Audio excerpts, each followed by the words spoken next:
Hello everyone. So today we are going to study the most important and most demanding topic of the IIT JEE, that is molecular orbital theory.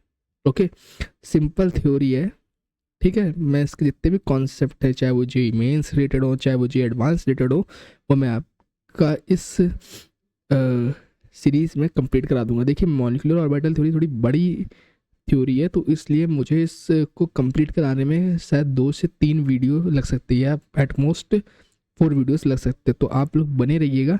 पर मैं इतनी guarantee देता हूँ कि जब आप मेरी सारी वीडियोस देख लेंगे तो आपका कोई ऐसा क्वेश्चन नहीं होगा जो आपका मेंस में ना लगे या एडवांस में ना लगे. ठीक है, तो चलिए शुरू करते हैं.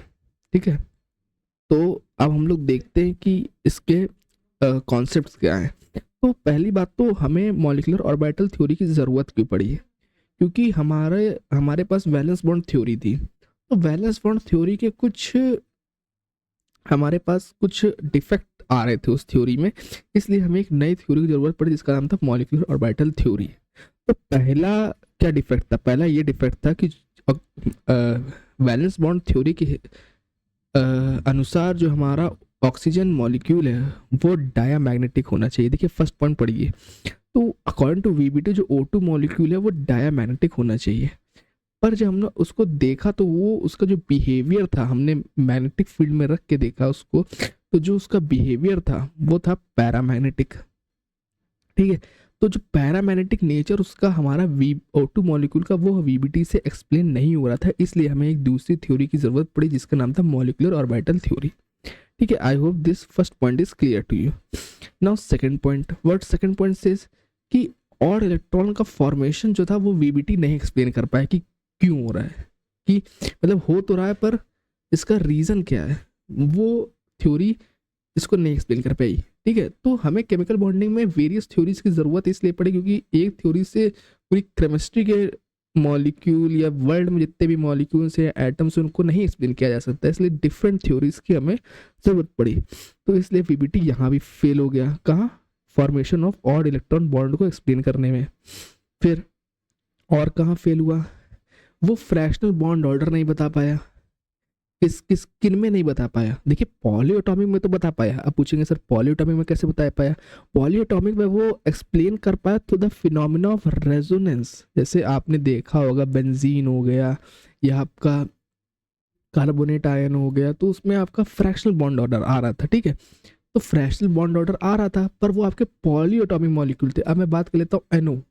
तो एनओ का जो बॉन्ड ऑर्डर था वो वीबीटी नहीं एक्सप्लेन कर पा रहा था क्योंकि वो डायटोमिक मॉलिक्यूल है. पॉलीएटॉमिक का it was working for polyatomic, BBT was working, but for diatomic it was not working. तो इसी प्रॉब्लम को हटाने के लिए हम लोगों ने MOT को इंट्रोड्यूस करा. मतलब हमने नहीं, मतलब साइंटिस्ट जिनका नाम था हॉर्न्स और मिल्किन ने इंट्रोड्यूस करा मॉलिक्यूलर ऑर्बिटल थ्योरी, मतलब MOT. I hope this is clear. Simple है, बहुत आसान है. ठीक है, तो ये आपको ड्रॉबैक्स एक बार आप रीड कर लीजिएगा, मैंने इस वीडियो में डाल दिए हैं जिससे आपको और क्लैरिटी हो जाए. बाकी हम लोग इसके बारे में समझते हैं. ठीक है, अब मान लीजिए हमारे पास 2 टाइप की वेव है. एक है हमारे पास ए वेव, दूसरी है हमारे पास बी वेव. आई होप कि आप लोगों को दिख रहा होगा. एक है हमारे पास ए वेव, दूसरी है हमारे पास बी वेव. दिख रही है? ठीक है, तो ए वेव और बी वेव अगर आप देखें, ए और बी वेव, ठीक है, इलेक्ट्रॉनिक वेव में. ठीक है, पहले हम लोगों ने लिया कि ये दोनों जो है हमारे किस में है? सेम फेज में. इन दोनों को हमने किस में लिया? सेम फेज में. तो जब ये सेम फेज में होंगे तो ये लोग कंस्ट्रक्टिव इंटरफेरेंस करेंगे और दोनों के एम्पलीट्यूड विल ऐड. एंड जो साई और साई भी रिप्रेजेंट कर रहा है, ये एम्पलीट्यूड को रिप्रेजेंट कर रहा है. इससे ज़्यादा अब complex this is just a symbol that I am representing two represent the amplitude of this electronic wave A for psi A and for representing amplitude of electronic wave B I am using psi B. तो ये दोनों wave हमारी combine करी गई. ठीक है, ये same phase में थी तो इनका हमारा जो था क्या कहते हैं, एम्पलीट्यूड, वो ऐड हो गया. ठीक है, अब हम मान लीजिए हम लोग इसको अपोजिट फेज में ले लें तो क्या होगा? तो कुछ नहीं. तो ये जो हमारा जो क्या कहते हैं, जो हमारा जो रिजल्टिंग वेव होगा उसका जो एम्पलीट्यूड होगा वो इन दोनों को हम लोग सब्ट्रैक्ट कर देंगे, दोनों के एम्पलीट्यूड को। पर हम लोग मॉड ले रहे हैं क्योंकि अभी हमको नहीं मालूम कि साई ये बड़ा है कि साई भी बड़ा है, और हमें तो सिर्फ मैग्नीट्यूड से मतलब है, ठीक है। तो इसलिए हमने इसका मैग्नीट्यूड ले लिया, हमको पॉजिटिव वैल्यू से मतलब है कि इसका एम्पलीट्यूड क्या होगा, ठीक है। अब हम लोग बात कर लेते हैं नेक्स्ट, ठीक है। मान लीजिए अब आपने सेम वेव ले ली ए और ए, ठीक है, ये सेम ही आपकी वेव है, ठीक है। एक का हमारे पास क्या कहते हैं एम्पलीट्यूड साई है, दूसरे का भी एम्पलीट्यूड साई है, बोलिए इट इज़ क्लियर। तो जब ये दोनों मिलेंगे तो 2 साई ए हो जाएगा, बोलिए। और ये हमारा क्या हो रहा है, कंस्ट्रक्टिव इंटरफेरेंस। देखिए ना आप, एक वेव ऊपर दूसरी, तो एक कंस्ट्रक्टिव इंटरफेरेंस नहीं दिख रहा आपको इलेक्ट्रॉनिक वेव का, सिंपल। एक का एम्पलीट्यूड आपका साई है और दूसरी का भी साई होगा क्योंकि वो भी इलेक्ट्रॉन जो वेव वो भी ए है। तो जो रिजल्टिंग आपका इलेक्ट्रॉन वेव बनेगा उसका क्या 2 साई ए नहीं हो जाएगा? हो जाएगा आसानी से, बहुत ही आसानी से आपका 2 साई ए हो जाएगा, ठीक है। अब देखिए, अब मान लीजिए हम लोगों ने डिस्ट्रक्टिव इंटरफेरेंस कर दिया, मतलब अपोजिट फेस कर दिया, अपोजिट फेस कर दिया। देखिए अपोजिट फेस आपको दिख रहा होगा, तो कुछ नहीं, ये आपस में they will cut each other effect and result in nothing, because इसका भी एम्पलीट्यूड है, इसका भी एम्पलीट्यूड है, and you will observe a straight line, nothing. तो ये क्या हो गया आपका, इधर अपोजिट फेज में डिस्ट्रक्टिव इंटरफेरेंस हो गया। ये सेम फेज में आपका कंस्ट्रक्टिव इंटरफेरेंस, ये भी अपोजिट फेज में डिस्ट्रक्टिव इंटरफेरेंस, ये आपका सेम फेज में फिर से कंस्ट्रक्टिव इंटरफेरेंस, सिंपल। बोलिए क्लियर है? ठीक है, बहुत ही आसान चीज़ थी। नेक्स्ट बढ़ते हैं। अब वही चीज़ मैंने थोड़ी थ्योरी के फॉर्म में लिखी है, तो इस थ्योरी को हम लोग चलिए रीड करते हैं और उसका हर एक लाइन को मतलब को समझते हैं। अगर if electron wave meet in the same phase then there would be constructive interference and electron probability increases between nuclei of bonded atom due to attraction and form molecular orbital named as bonding molecular orbital which has lower energy than the atomic orbital। ये आपका main है, which has lower energy than the atomic orbital, ठीक है। अब आप कहेंगे sir ये तो कैसे, तो मतलब इसमें हमारा जब बॉन्डिंग मॉलिक्यूलर ऑर्बिटल बनता है तो इसमें कौन सी फोर्सेस डोमिनेट करती है? इसमें अट्रैक्टिव फोर्सेस डोमिनेट करती हैं, और इसमें हमारा इलेक्ट्रॉन प्रोबेबिलिटी जो है वो इंक्रीज होता है, जो हमारे जो न्यूक्लियर होते हैं बॉन्डेड एटम के बीच में, ठीक है। अब समझ रहे हैं मैं क्या कह रहा हूँ? बिटवीन जो हमारे जो 2 एटम होंगे उनके 2 न्यूक्लियाई होंगे, तो उनके बीच में हमारी इलेक्ट्रॉन प्रोबेबिलिटी बढ़ रही है अगर, तो वो हमारा बॉन्डिंग मॉलिक्यूलर ऑर्बिटल हो जाएगा। और वो क्यों बढ़ रही है? क्योंकि ड्यू टू अट्रैक्शन, ठीक है, ड्यू टू अट्रैक्शन। और जो वो हमारी फॉर्म मॉलिक्यूलर ऑर्बिटल होगा उसको हम लोग बॉन्डिंग मॉलिक्यूलर ऑर्बिटल कहते हैं। पर बॉन्डिंग मॉलिक्यूलर ऑर्बिटल ये जो एनर्जी है, वो हमारी एटॉमिक ऑर्बिटल से भी कम होती है, ठीक है। अब हम लोग नेक्स्ट पे चल देते हैं। अब इसी का हमारा अपोजिट, हमारा एंटी बॉन्डिंग के फॉर्मेशन के लिए काम आ जाएगा, एंटी बॉन्डिंग मॉलिक्यूलर ऑर्बिटल के फॉर्मेशन के लिए। तो अगर आप देखें तो इलेक्ट्रॉन वेव जब अपोजिट फेज में मीट करते हैं तो वो डिस्ट्रक्टिव इंटरफेरेंस होता है, और जो इलेक्ट्रॉन प्रोबेबिलिटी वो डिक्रीज कर जाती है between nuclei of both bonded atom, ठीक है। क्योंकि भैया 2 एटम, अगर 2 एटम की बात हो रही है, 2 ही न्यूक्लियाई होंगे, तो उनके जो 2 न्यूक्लियाई के बीच में जो इलेक्ट्रॉन की प्रोबेबिलिटी है वो घट जाएगी, वो डिक्रीज हो जाएगी, क्योंकि यहाँ पे रिपल्सिव फोर्स डोमिनेट कर रहे हैं। तो अगर रिपल्सिव फोर्स डोमिनेट कर रहे हैं तो आपका कंपाउंड स्टेबल होगा कि अनस्टेबल? आप सिंपली कहेंगे सर अनस्टेबल होगा। मैं आपको एक समझने का तरीका बता रहा हूँ। और अट्रैक्टिव फोर्स डोमिनेट कर रहे हैं मतलब वो आपका कंपाउंड स्टेबल होगा। तो अगर स्टेबल है तो उसकी जो एनर्जी है वो एटॉमिक ऑर्बिटल से कम होगी, और अगर वो अनस्टेबल है तो उसकी एनर्जी के एटॉमिक ऑर्बिटल से ज़्यादा नहीं होगी। पहली बात तो एटॉमिक ऑर्बिटल मिलेंगे, फिर एटॉमिक ऑर्बिटल के कॉम्बिनेशन से आपके मॉलिक्यूलर ऑर्बिटल बनेंगे। अब 2 टाइप के मॉलिक्यूलर ऑर्बिटल, वैसे एक और टाइप का होता है वो मैं बाद में बताऊंगा, पर मेनली अभी मान लीजिए कि 2 टाइप के अगर कंबाइन कर रहे हैं, हाँ कंबाइन कर रहे हैं तो 2 ही टाइप के बनेंगे, या तो एंटी बॉन्डिंग मॉलिक्यूलर ऑर्बिटल या तो बॉन्डिंग मॉलिक्यूलर ऑर्बिटल। अच्छा, अब नेक्स्ट क्या, अगर बॉन्डिंग मॉलिक्यूलर ऑर्बिटल बन रहा है मतलब कंस्ट्रक्टिव इंटरफेरेंस हुआ है, मतलब अट्रैक्टिव फोर्सेस डोमिनेट हुई हैं। और अगर आपका एंटी बॉन्डिंग मॉलिक्यूलर ऑर्बिटल बन रहा है मतलब आपका रिपल्सिव फोर्स डोमिनेट किए हैं, मतलब आपका डिस्ट्रक्टिव इंटरफेरेंस हो रहा है। सिंपल, बोलिए। I hope this is clear to you. It is a very easy concept, ठीक है। अब मैंने इसको एक डायग्राम के थ्रू रिप्रेजेंट किया है।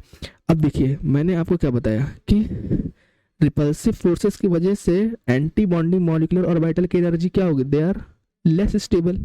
तो अगर कोई चीज़ आपकी लेस स्टेबल है एटॉमिक ऑर्बिटल से, तो उसकी एनर्जी क्या होगी, उतनी ज़्यादा होगी। जो चीज़ जितनी ज़्यादा स्टेबल उसकी एनर्जी उतनी कम, और जो जितनी ज़्यादा अनस्टेबल उसकी एनर्जी उतनी ही ज़्यादा। ये आपका बेसिक लॉ तो पता ही होगा, बेसिक, ठीक है। तो वही हमने इसको डायग्राम में रिप्रेजेंट करा है। ये आपके दो जो हमने एनर्जी वर्सेस एटॉमिक ऑर्बिटल और मॉलिक्यूलर ऑर्बिटल का डायग्राम बनाया, मतलब ग्राफ बनाया।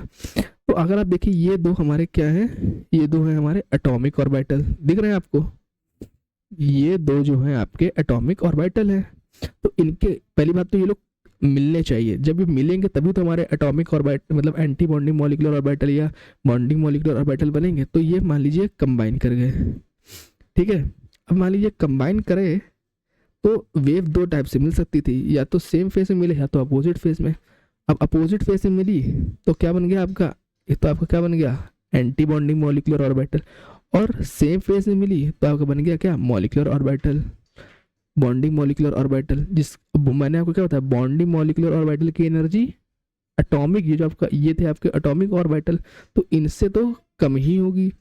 और एंटी बॉन्डिंग मॉलिक्यूलर ऑर्बिटल की आपकी एनर्जी क्या होती है, एटॉमिक ऑर्बिटल से ज़्यादा होती है, इसलिए हम लोगों ने उसको ऊपर प्लेस किया हुआ है। एटॉमिक ऑर्बिटल से हमने एंटी बॉन्डिंग मॉलिक्यूलर ऑर्बिटल को हमने एटॉमिक ऑर्बिटल से ऊपर प्लेस किया, इसीलिए क्योंकि उसकी एनर्जी ज़्यादा होती है, क्योंकि वहाँ पे रिपल्सिव फोर्स डोमिनेट करते हैं। अभी मैंने आपको पीछे समझाया कि अगर कोई चीज़ अनस्टेबल है उसमें रिपल्सिव फोर्स डोमिनेट कर रहे हैं तो वो उसकी एनर्जी ज़्यादा होगी, और कोई चीज़ स्टेबल है तो उसमें अट्रैक्टिव फोर्स डोमिनेट कर रहे हैं तो उसकी एनर्जी कम होगी, सिंपल। तो ये बहुत मेन पॉइंट है, इसको आप लोग ध्यान में रखिएगा। मैं बार बार ये चीज़ें रिपीट कर रहा हूँ जिससे आप लोगों को हर चीज़ क्लियर हो जाए, ठीक है। अब हम लोग समझते हैं कि जो wave function of molecular orbital है उसको हम लोग कैसे एक्सप्लेन कर सकते हैं। अभी आप बस सुनते जाइएगा, आपका हर एक क्वेश्चन बनेगा, ठीक है। वो उसको हम लोग एक्सप्लेन करते हैं linear combination of atomic orbital से, linear combination of atomic orbital से हम लोग इसको एक्सप्लेन करते हैं। Linear combination of atomic orbital से हम लोग मॉलिक्यूलर ऑर्बिटल का जो वेव फंक्शन है उसको हम लोग एक्सप्लेन करते हैं। अब ये these are of two types, one is axial and one is sideways, one is axial and one is sideways, one is axial and one is axial and the other one is sideways, okay, I hope this is clear to you, ठीक है। अब हम लोग बात कर लेते हैं next की, ठीक है। तो पहले हम लोग जान लेते हैं what is gerade and what is ungerade, okay. So gerade are the orbitals in which symmetry is present through the molecular centre, और ungeared are those orbitals in which antisymmetric present through molecular center। अभी आप ये ध्यान रखिए, जिसमें symmetry है वो आपका जीरेड, और जिसमें सिमेट्री नहीं है वो आपका अनजीरेड, ठीक है। तो अभी आप ये ध्यान रखिएगा, ठीक है। बाकी इसको कैसे ढूंढते तो वो एक आपको एक विजुअलाइजेशन के थ्रू आएगा, वो जो कि मैं अभी आपको एक्सप्लेन नहीं कर सकता हूँ क्योंकि टू लैक ऑफ मतलब मेरे पास थोड़े वो कैमरे वैमरे अभी मतलब इक्विपमेंट्स नहीं है, ये इतना मेरा जो सेटअप है वो इतना एडवांस नहीं है कि मैं आपको अभी ऐसे एक्सप्लेन कर पाऊँ। तो आप बस इतना ध्यान रखिएगा कि जीरेड और अनजीरेड में सिमेट्री, जिसमें सिमेट्री हो जाए। अब सिमेट्री कैसे फाइंड करेंगे, या तो हम लोग को उस ऑर्बिटल को रोटेट करना होगा किस 180 से, और फिर ढूंढना होगा, जैसे आपने किसमें पढ़ा होगा, ऑप्टिकल आइसोमेरिज्म में पढ़ा होगा, तो वैसे ही टाइप का होता है। पर अगर आप इसको लर्न भी कर लेंगे तो भी कोई दिक्कत नहीं है, क्योंकि आखिरी में आपको लर्निंग पे आना पड़ेगा, ठीक है। तो आगे बढ़ते हैं, ठीक है। आगे अगर आप देखें तो हम लोग पहले स्टडी कर लेते हैं व्हाट इज एक्सियल, ठीक है। आपने एस लिया, एस ऑर्बिटल। अब जैसे ही आपने लिया तो ये दो आपके जो मैंने ये दिखा रहा हूँ डॉट से, ये आपके क्या न्यूक्लियाई हैं, और ये प्लस क्या दिखा रहा है, ये प्लस माइनस कुछ चार्ज नहीं डिनोट कर रहा है, या फिर बोल रहा हूँ ये चार्ज नहीं, ये क्या डिनोट कर रहा है, plus denotes same phase, write in your copy. Minus also denotes same phase, plus minus denotes opposite phase. I hope this is clear to, it is a very easy one. तो जैसे ही आपने S और S को मिलाया, मतलब they will meet, but they will meet in the same phase.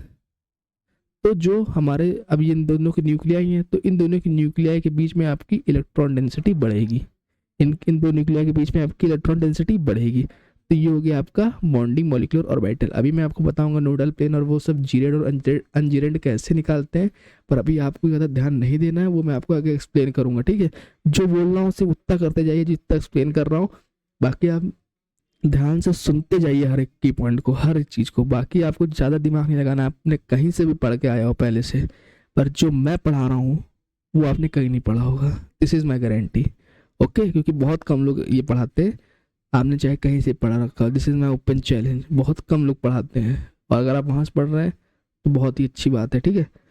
तो अब देखिए, अब आपका एस और एस, ये दो न्यूक्लियाई फिर से आपने देख लिया। अब ये क्या है हमारे, ये हमारे क्या है, अपोजिट फेस, क्योंकि माइनस और प्लस, ये कुछ चार्ज नहीं दिखा रहा है, मैं फिर बोल रहा हूँ, ये क्या दिखा रहा है, प्लस माइनस। अगर प्लस प्लस है तो सेम फेस, माइनस माइनस है तो सेम फेस, प्लस माइनस है तो अपोजिट फेस, माइनस प्लस है तो भी अपोजिट फेस। बोलिए क्लियर है।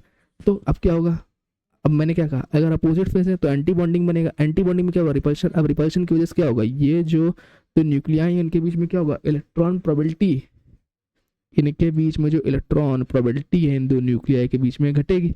देखिए घट गई, और इलेक्ट्रॉन प्रोबेबिलिटी कहाँ चली जाएगी, पीछे चली गई, इधर चली गई पीछे, रिपल्शन की वजह से पीछे आ गई।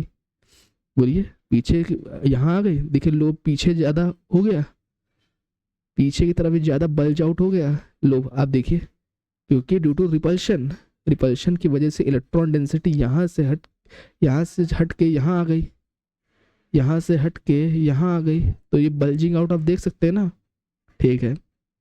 अब वैसे ही हम लोग को, वैसे ही हम लोग को सब में देखना है, बहुत ही आसान कॉन्सेप्ट है। फिर हमने क्या ले लिया, एस और पी ले लिया, एस और पी ले लिया, ठीक है, ठीक है। बोलिए क्लियर है कि नहीं। अभी हम लोग एक्सियल पी हैं, हमने एस और पी ले लिया। फिर से अब सेम फेज में, अब सेम फेज में तो क्या होगा, इस और इस न्यूक्लियाई के बीच में क्या होगा, आपका इलेक्ट्रॉन की प्रोबेबिलिटी बढ़ेगी ड्यू टू अट्रैक्टिव फोर्सेस। आपका क्या बना देगा, बॉन्डिंग मॉलिक्यूलर ऑर्बिटल।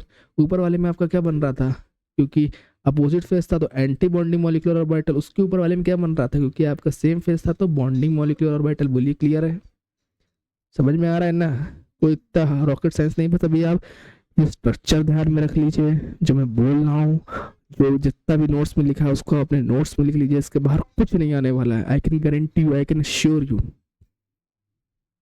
ओके। तो चलिए अब आगे चलते हैं कि आगे सर क्या है इसके बारे में। तो अगर आप आगे देखें तो फिर से आपका क्या आ जाता है, एंटी बॉन्डिंग आपने क्या ले लिया, एस लिया और पी को। अब एस और पी यहाँ क्या है, यहाँ एस और पी क्या थे, सेम फेज में, अब यहाँ एस और पी क्या हो गए, अपोजिट फेज में। देखिए अपोजिट फेज में नहीं है, बोलिए है कि नहीं। तो फिर से वही bulging out due to repulsion, तो यहाँ की इलेक्ट्रॉन डेंसिटी कहाँ चली गई, इधर आ गई, और यहाँ की इलेक्ट्रॉन डेंसिटी फिर से इधर आ गई, बल्जिंग हो गई इधर, बोलिए हो गई। और ये जो आपके दो न्यूक्लियाई थे, इनके बीच में क्या हो गई, इलेक्ट्रॉन डेंसिटी कम हो गई, इनके बीच में इलेक्ट्रॉन डेंसिटी कम हुई कि नहीं हुई, इनके बीच में इलेक्ट्रॉन डेंसिटी कम हुई कि नहीं हुई। ये आपका ये आपका न्यूक्लियाई और ये आपका न्यूक्लियाई, तो इनके बीच में इलेक्ट्रॉन डेंसिटी कम हुई, और ये कहाँ चली गई, इनकी इलेक्ट्रॉन डेंसिटी पीछे की तरफ बल्ज आउट हो गई। ये मैं आपको समझने का तरीका था, जिससे आपका डायग्राम एक समझ में आ जाए, ठीक है, जिससे आपको डायग्राम क्लियर हो जाए, जिससे आपको कम से कम याद करना पड़े, एक आपके माइंड में एक फ्रेमवर्क तैयार हो जाए, ठीक है, कि कैसे इसको हमें डायग्राम को बनाना है, ठीक है। अब इनके बीच में क्योंकि रिपल्शन हो गया तो क्या होगा, इलेक्ट्रॉन फिर से पीछे बल्ज आउट हो गए। देखिए बल्ज आउट नहीं हो गए, इसका साइज अगर आप देखें तो आगे की तरफ इट इज शार्प एंड पीछे की तरफ इसे बल्जिंग आउट, क्योंकि रिपल्सिव। और यहाँ से अगर बल्ज आउट करेगा तो किधर जाएगा, इधर पीछे ही तो जाएगा। आप मान लीजिए आपने इधर इसको घूसा मार दिया, इधर से आपने you have punch it, so when you will punch it the air will move backwards and the balloon will bulge out from another side, same is here also. ऐसे ध्यान रखिए, ऐसे ध्यान रखिए, ठीक है। अब आगे चलिए, अब हम लोगों ने ले लिया है पी और पी, पी और पी। अब हम लोगों ने अगर पी और पी ले लिया, अब देखिए क्या है, सेम फेज में। बोलिए सेम फेज में है कि नहीं। देखिए माइनस प्लस प्लस क्या दिख रहे हैं आपको, सेम फेज में नहीं दिख रहा है, ये आपको क्या दिख रहे हैं, प्लस प्लस सेम फेज में। यहाँ प्लस माइनस किस में थे, अब ये प्लस माइनस थे तो ये अपोजिट फेज में, तो यहाँ आपको क्या बन गया, एंटी बॉन्डिंग मॉलिक्यूलर ऑर्बिटल। अब यहाँ के प्लस प्लस क्या हो गए, सेम फेज में, तो आपको क्या बन जाएगा, बॉन्डिंग मॉलिक्यूलर ऑर्बिटल। नहीं बनेगा, बनेगा ना। तो फिर क्या होगा, अब यहाँ की इलेक्ट्रॉन डेंसिटी उठ के इधर भी आ जाएगी, यहाँ की भी इलेक्ट्रॉन डेंसिटी उठ के इधर आ जाएगी, ये दोनों लोग छोटे हो जाएंगे और इन दोनों न्यूक्लियाई के बीच में हमारी इलेक्ट्रॉन डेंसिटी बढ़ जाएगी। जैसे आप लोग देख सकते हैं कि इन दो न्यूक्लियाई के बीच में हमारी इलेक्ट्रॉन डेंसिटी बढ़ गई है और यहाँ से इलेक्ट्रॉन निकल के, मतलब इस लोब से निकल के हमारा इस लोब की इलेक्ट्रॉन डेंसिटी बढ़ाने में हमारा साथ दे रहे हैं। बोलिए, ये समझने का तरीका है डायग्राम को, ठीक है, इसको ज़्यादा कॉन्सेप्ट में ना लीजिए। This is a method to understand कि कैसे बनते हैं मॉलिक्यूलर ऑर्बिटल के डायग्राम। जब आपसे पूछा जाएगा तो वहाँ आपसे ये नहीं पूछ रहा कि आपने कैसे समझा, वहाँ तो आपको मालूम है कि डायग्राम कैसा दिखता है ना। तो अगर आपको इसके पीछे क्या एक माइंड वर्क या फ्रेम वर्क तैयार होगा तो आप उसको कर सकेंगे, भले वो एक राइमिंग से हो या कैसी भी हो। जैसे आप पीरियड टेबल याद करते हैं वो आप राइमिंग से करते हैं, वहाँ से थोड़ी पूछ रहा कि आपने इसमें कोई राइमिंग की, आपको कैसे याद है। आपको तो वहाँ एटॉमिक नंबर मालूम होना चाहिए, मास नंबर मालूम होना चाहिए है। तो इसको भी समझने के लिए उसको इतना ना लीजिए कि सर ऐसे कैसे यहाँ सर बल्जिंग आउट। आप समझिए बात को, यहाँ क्या हो गया, अट्रैक्शन हो गया, तो यहाँ से इलेक्ट्रॉन इस लोब से आके इस लोब में चले जाएंगे। बोलिए जाएंगे कि नहीं इस लोब में, क्योंकि भैया यहाँ क्या हो रहा है, यहाँ सेम फेज है, प्लस प्लस सेम फेज, तो यहाँ से इलेक्ट्रॉन उठ के इधर आ गए इस लोब से, तो ये दोनों लोब तो छोटे हो जाएंगे ना, ये दोनों लोब तो छोटे हो जाएंगे और ये दोनों लोब फिर जब अपने इलेक्ट्रॉन इधर भेज देंगे तो ये वाला लोब बड़ा नहीं हो जाएगा। और इन दोनों, और मैंने आपसे क्या कहा, जब भी आपका बॉन्डिंग होगा तो दो बीच के जो दो एटम के न्यूक्लियस उनके बीच में क्या होगा, हमेशा इलेक्ट्रॉन प्रोबेबिलिटी बढ़ेगी। तो यहाँ पे देखिए इलेक्ट्रॉन क्लाउड की प्रोबेबिलिटी नहीं बढ़ेगी क्योंकि सेम फेज में, तो ये आपका क्या बन जाएगा, बॉन्डिंग मॉलिक्यूलर ऑर्बिटल। सिंपल, आसान है, ठीक है। देखिए मेन आपको आखिरी में क्या करना है, आपको याद ही करना पड़ेगा ये सब, आखिरी में आपको ये सब याद ही करना पड़ेगा, ठीक है। अभी आप समझ लीजिए, आखिरी में आपको ये सब याद ही करना है, ठीक है। हम लोग आगे चलते हैं। तो हमने मान लीजिए ले लिया P, मान लीजिए हमने ले लिया आपका P और P, और अब हमने क्या लिया, देखिए यहाँ साइन देखिए, प्लस और माइनस क्या दिखा रहा है, अपोजिट फेज, ये प्लस ये माइनस, ये प्लस ये माइनस, क्या दिखा रहा है आपको, अपोजिट फेज। सिंपल, क्या अपोजिट फेज से याद आता है, क्या बनेगा, जल्दी बोलिए, मन में बोलिए, एंटी बॉन्डिंग मॉलिक्यूलर ऑर्बिटल बनेगा, अपोजिट फेज है, मतलब रिपल्सिव फोर्स डोमिनेट। अब रिपल्सिव फोर्स डोमिनेट, देखिए उसको उससे मत जोड़िएगा चार्ज से कि प्लस माइनस अट्रैक्टिव नहीं, प्लस माइनस यहाँ पे फेस दिखा रहे हैं, अगर प्लस माइनस है मतलब अपोजिट फेज मतलब रिपल्शन। ये कुछ चार्जेस नहीं है कि unlike charges attract each other and like charges ripple each other, नहीं, वो वाला कॉन्सेप्ट मत लगाइएगा। यहाँ जो मैं कह रहा हूँ वो प्लस प्लस क्या दिखा रहे हैं आपको, सेम फेज, तो वहाँ पे अट्रैक्शन होगा, यहाँ प्लस प्लस अट्रैक्शन, क्योंकि यहाँ पे प्लस प्लस आपको फेज दिखा रहे हैं, माइनस माइनस अट्रैक्शन क्योंकि वो आपको फेज दिखा रहे हैं। यहाँ फेजिस का मत लगाने कि चार्जेस हैं और आपने वो कॉन्सेप्ट यहाँ लगा दिया, नहीं, don't mix those concept here, I am telling you, otherwise everything, every diagram will be worthless, will be useless that I am explaining.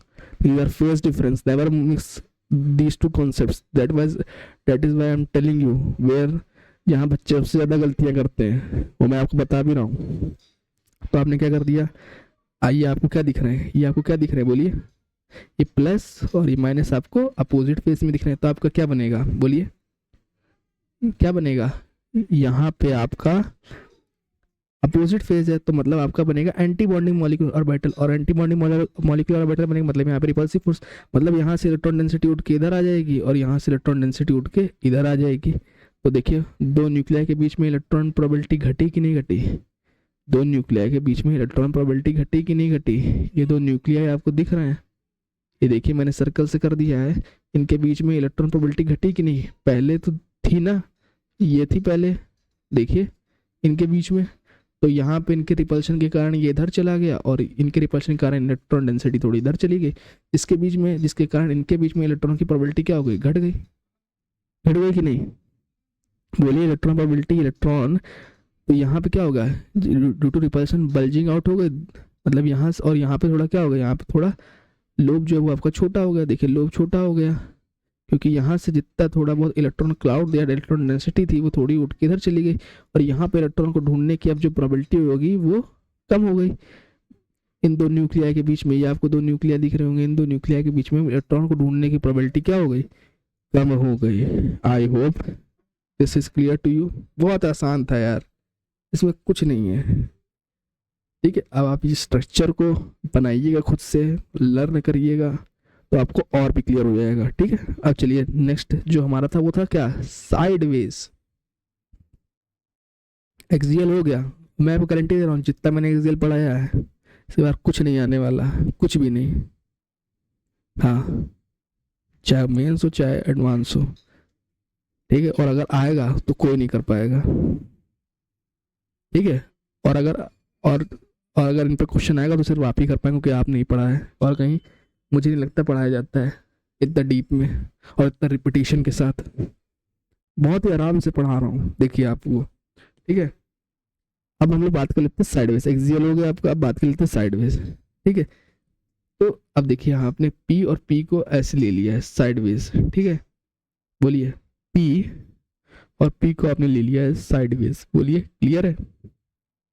तो इन दो न्यूक्लियाई के बीच में अबव और बिलो इंटर न्यूक्लियर एक्सिस आपकी इलेक्ट्रॉन डेंसिटी बढ़ती है। ये बात ध्यान रखिएगा, जो मैं स्टेटमेंट बोल रहा हूँ उसको लिख लीजिए, above and below inter nuclear axis electron density increases in BMO bonding molecular और वाइटल, ये ध्यान में रखिएगा। ठीक है, इसको आप ध्यान में रखिएगा।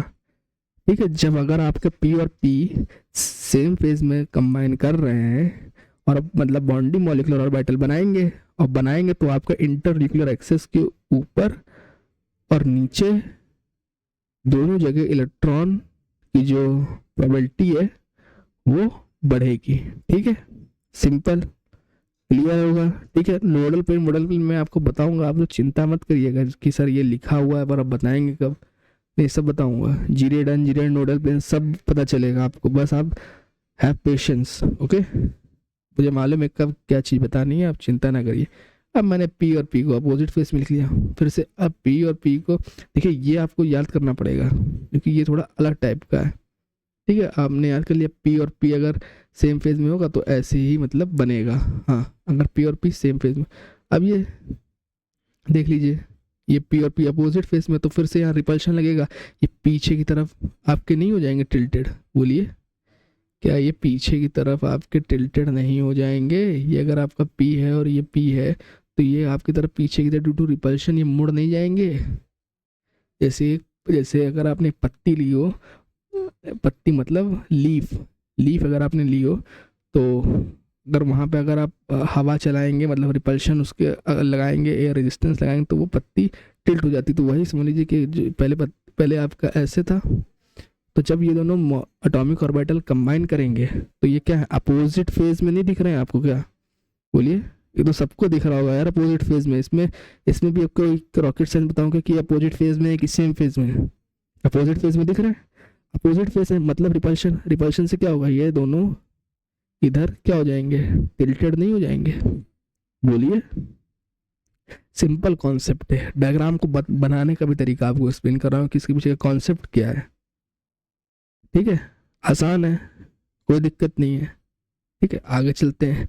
हमने क्या ले लिया, DXY ले लिया और P ले लिया। ठीक है, DXY और P ले लिया, कोई दिक्कत, कोई दिक्कत नहीं। DXY और P लेने में कोई दिक्कत है नहीं। अब देखिए सेम फेज में, तो सेम फेज में कैसा आपको बताया मैंने डायग्राम, सेम ऐसा ऐसा बनेगा। तो बस अगर ये सेम फेज में है तो आपने ऊपर नीचे बना दिया, ये और ये आपके न्यूक्लियाई हो गए, ये आपके दो क्या हो गए, न्यूक्लियाई। ये दोनों क्या है, न्यूक्लियाई हैं। ठीक है, वैसे इसमें भी ये और ये न्यूक्लियाई हैं आपके दोनों एटम के, ये और ये भी न्यूक्लियाई हैं, ये और ये भी न्यूक्लियाई हैं। तो इसके ऊपर इंटर न्यूक्लियर एक्सेस के भी ऊपर इलेक्ट्रॉन प्रोबेबिलिटी बढ़ रही है और नीचे भी इंटर न्यूक्लियर एक्सेस के इलेक्ट्रॉन प्रोबेबिलिटी बढ़ रही है। ठीक है, तो ये न्यूक्लियाई जो मैंने डॉटेड से दिखाई ये आपके न्यूक्लियाई हैं। तो ये न्यूक्लियाई हो गए आपके, बोलिए क्लियर है। इसको आप बस याद रखते जाइए, इसमें ज़्यादा समझने का नहीं, डायग्राम समझने का मैं तरीका बता रहा हूँ। जो है वो है, जो फैक्ट वो तो फैक्ट है, वो थोड़ी बदल जाएगा। देखिए केमिस्ट्री वी फाइंड थ्रू अब we find first we do experiment and then we give the reason. Okay, पहले हम लोग उसको करते हैं, फिर उस पर हम लोग करते हैं अच्छा ऐसा हो सकता होगा इसलिए ऐसा हो रहा है। हमेशा एक रूल अगर आप सब पे लगाने लग जाएंगे तो फिर हो गया आपका। ठीक है, तो ऐसे ध्यान रखिए, आपको मेमोराइज करना होगा, आपको ट्रिक बता रहा हूँ। तो देखिए अब फिर से आपका क्या हो गया, ये दोनों सेम फेज में हो गए, ये दोनों इधर वाले सेम फेज में नहीं हो गए, पीछे वालों को नहीं देखना है, जिधर से अप्रोच कर रहा है वो वाले देखिए, सेम फेज सेम फेज। तो फिर से आपका ऐसा बन गया, ये आपका न्यूक्लियाई हो गया, और ये दोनों तो पीछे वाले ऐसे ही रहेंगे, और ये दोनों लोग थोड़े छोटे भी हो जाएंगे, क्योंकि यहाँ की इलेक्ट्रॉन प्रोबेबिलिटी किधर, इधर नहीं चली जाएगी, इधर इधर नहीं चली जाएगी, क्योंकि ये तो भैया सेम फेज में है ना, तो यहाँ तो अट्रैक्शन लगेगा, जिसके कारण ये थोड़े लोग जो हैं वो थोड़े स्मॉल हो जाएंगे, थोड़े स्मॉल अगर डायग्राम में दिखे तो थोड़े स्मॉल हो जाएंगे। ठीक है, आसान है। फिर से अब देखिए ये दोनों सेम फेज में, आपने डी और डी को ले लिया, डी और डी को ही ले लिया, बोलिए ये दोनों सेम फेज में नहीं है, तो फिर से यहाँ से इलेक्ट्रॉन प्रोबेबिलिटी इधर, थोड़ा इलेक्ट्रॉन डेंसिटी इधर, थोड़ी इलेक्ट्रॉन की डेंसिटी, थोड़ी इलेक्ट्रॉन की डेंसिटी इधर, थोड़ी इलेक्ट्रॉन की डेंसिटी इधर, थोड़ी इलेक्ट्रॉन की डेंसिटी इधर, इसलिए आएगा। तो ये दोनों लोग तो आपके पीछे वाले तो छोटे हो जाएंगे ना, बोलिए हो जाएंगे कि नहीं, आसान है, बोलिए छोटे हो जाएंगे कि नहीं, ये दोनों लोग तो आपके छोटे हो जाएंगे, क्योंकि इलेक्ट्रॉन, क्योंकि यहाँ पे अट्रैक्टिव फोर्सेस के कारण दो न्यूक्लियाई के बीच में, मैंने क्या कहा, अगर आपका बीएमओ बन रहा होगा तो दो न्यूक्लियाई के बीच में आपका क्या होगा, इलेक्ट्रॉन प्रोबेबिलिटी बढ़ेगी। ठीक है, तो ये न्यूक्लियाई होते हैं आपके, तो इनके बीच में इलेक्ट्रॉन प्रोबेबिलिटी बढ़ रही है। देखिए डी का न्यूक्लियाई आपको कहाँ मानना है, ये जो आपको दिख रहा है ये डी का न्यूक्लियाई होता है, ये डी का न्यूक्लियाई, ये न्यूक्लियाई, ठीक है, ये पी का न्यूक्लियाई। बोलिए न्यूक्लियाई तो समझ में आ गया। देखिए नहीं समझ में आया तो अब आ गया, नहीं समझ में आया तो अब समझ में आ गया ना, क्या दिक्कत है। देखिए टॉपर और नॉर्मल बच्चे में क्या प्रॉब्लम है, टॉपर को कुछ चीज़ बताई जाती है, अगर नहीं आती तो वो उस समय समझ लेता, ये नहीं कि जब फिर से पूरा पढ़ूंगा इसको, नहीं पढ़ा, अब आपको बता दिया गया ना, अब आपको आ गया। ठीक है, तो आगे चलते हैं, आगे हमारा जो नेक्स्ट है वो हम देखते हैं क्या कह रहा है। अब देखिए हम लोगों ने क्या ले लिया है, सिंपल, हम लोगों ने क्या, इसको डी और डी को डिस्ट्रक्टिव इंटरफेरेंस करा दिया अपोजिट फेज में, इन दोनों क्या अपोजिट फेज में करा दिया, अपोजिट फेज में करा दिया। तो इन दोनों को अगर हमने अपोजिट फेज में करा दिया तो यहाँ की फिर से इलेक्ट्रॉन, ये वाला लूप छोटा हो जाएगा, ये वाले आगे वाले ड्यू टू रिपल्शन, और फिर से इलेक्ट्रॉन की जो डेंसिटी है वो थोड़े इलेक्ट्रॉन क्लाउड इधर शिफ्ट नहीं हो जाएंगे, इधर साइड बल्जिंग नहीं हो जाएगी, बोलिए इधर साइड बल्जिंग नहीं हो जाएगी, बोलिए इधर साइड बल्जिंग नहीं हो जाएगी, है ना। ये जो मैं एरो दिखा रहा हूँ मतलब इलेक्ट्रॉन इधर से इधर को चले गए और इधर बल्जिंग आउट हो गया, तो ये वाला लोब आपका क्या हो गया, ये लोब आपका क्या हो गया, छोटा हो गया, क्योंकि यहाँ पे क्या हो रहा है, ये आपके अपोजिट फेस है, मतलब एंटी बॉन्डिंग मॉलिक्यूलर ऑर्बिटल बना रहे हैं, और एंटी बॉन्डिंग मॉलिक्यूलर ऑर्बिटल बना रहे हैं, मतलब यहाँ कौन से रिपल्सिव फोर्सेस डोमिनेट कर रहे हैं, तो बल्जिंग आउट नहीं हो जाएगी। बोलिए अब आप इसको याद कर लीजिएगा, देखिए इसको आज घर जाके इसको बनाइएगा, इसको याद कर लीजिएगा, सिंपल होगा आपके लिए, जितना आप बनाएंगे, देखिए मैंने भी बनाया है इसको, ठीक है, उतना ही आपके लिए अच्छा होगा। ठीक है, हम लोग आगे बात कर लेते हैं। ठीक है, अब जैसे ये वाला जो केस है ये मैंने लिया नहीं था, ये सेम ही केस है, वो है इधर का, अगर आप देखें तो हमने यहाँ का ले लिया था डी और पी का, हमने ले लिया था कंस्ट्रक्टिव इंटरफेरेंस वाला ले लिया था, मतलब सेम फेज वाला, पर इसका हम लोग अपोजिट फेज वाला भी देख लेते हैं। जब डी और पी अपोजिट फेज में होंगे तो ये उसी का ही एक केस है। तो देखिएगा जैसे मैंने हर केस के डिस्ट्रक्टिव और कंस्ट्रक्टिव बताया, तो इसका मैं अब डिस्ट्रक्टिव बता रहा हूँ, डी और पी का डिस्ट्रक्टिव वाला बता रहा हूँ। ठीक है, तो देखिए फिर से कुछ नहीं, रिपल्शन के कारण ये मुड़ गई। ठीक है, और इधर क्या होगा, इलेक्ट्रॉन प्रोबेबिलिटी इधर से, इलेक्ट्रॉन डेंसिटी जो है वो फिर से इस लोब से उस लोब में चली गई, तो ये वाले लोब क्या हो जाएंगे, छोटे आपके, और ये वाले लोब क्या हो जाएंगे आपके, बड़े। देखिए याद करने का तरीका बता रहा हूँ, रिपल्शन के कारण। तो बल्जिंग आउट इधर नहीं होगी, मान लीजिए आपने इसको इधर से, एक बैलून है के बाद आपने इसको इधर से पंच किया, तो क्या होगा, पीछे की ओर एक दूसरी साइड से हवा टाइट हो जाएगी बैलून में, तो वही आपने इधर से इसको पंच किया रिपल्शन के कारण, तो यहाँ पे पीछे की ओर बैलून बड़ा हो जाएगा, जैसे कि आपने देखा होगा, आसान है। ठीक है, तो ये आपका हो गया साइडवेज। तो ये आपका क्या बन गया, अगर अपोजिट फेज में तो क्या बन गया, एंटी बॉन्डिंग मॉलिक्यूलर ऑर्बिटल। ठीक है, अब फिर मैं आपको इसमें बता देता हूँ जीरोड और अनजीरोड क्या होता है। ठीक है, बहुत ही आसान चीज़ थी साइडवेज, और मैंने आपको ये समझा दिया। अगर आपको अभी भी कोई डाउट रहता है तो आप मुझे बताइएगा, मैं आपको बता दूंगा। ठीक है, तो अब आगे बढ़ते हैं और समझते हैं कि क्या है। ठीक है, तो चलिए अब आगे बढ़ते हैं। ठीक है, तो आगे बढ़ते हम लोग ये समझ रहे थे कि जो हमारे type of inter nuclear axis, मतलब जो हमारी थ्योरी थी, मतलब linear combination of atom molecular orbital, वो हमने समझ ली। हम लोगों ने साइडवेज समझ लिया, हम लोगों ने एक्सियल समझ लिया। तो हम लोगों ने मेनली जो एटॉमिक ऑर्बिटल का कॉम्बिनेशन था वो हमने समझ लिया। पर अब हम लोग समझते हैं कि इसमें नोडल प्लेन हमारे कितने होंगे। ठीक है, तो ये हम लोग समझते हैं। तो आप लोग को ये याद रखना होगा। ठीक है, क्योंकि अभी मेरे पास इतना सफिशिएंट वो नहीं है कि मैं आपको बता सकूं। तो मेरे जितने नोट्स पे मैंने बनाया है वो आप याद रखिएगा, क्योंकि उसी से रिलेटेड आएगा। उसके बाहर कोई कॉन्सेप्ट आपके एग्जाम में नहीं पूछा जाएगा, इतनी मैं आपको कंफर्मेशन दे रहा हूँ। ठीक है, तो चलिए पहले जैसे आपने एस ऑर्बिटल और आपका एस ऑर्बिटल बना, पहले मैं एक्सियल की बात कर रहा हूँ, फिर मैं इसकी आपको ट्रिक भी बताऊंगा। आप लोग टेंशन ना लीजिए, मैं इसकी आपको ट्रिक भी बताऊंगा। तो आपका आसानी से, आपको बिना थिंकिंग के भी आपको पेन उठाया आपके सवाल होंगे। ठीक है, तो जैसे पहले देखिए, आपने एस ऑर्बिटल और एस ऑर्बिटल लिया आपने, आसान है। ठीक है, एस ऑर्बिटल और एस ऑर्बिटल आपका बॉन्डिंग बना रहा है। तो आप याद रखिएगा कि इसका जो नोडल प्लेन है वो आता है जीरो। एक्सियल में नोडल प्लेन जो वो या तो आपका जीरो आएगा या तो आपका वन आएगा।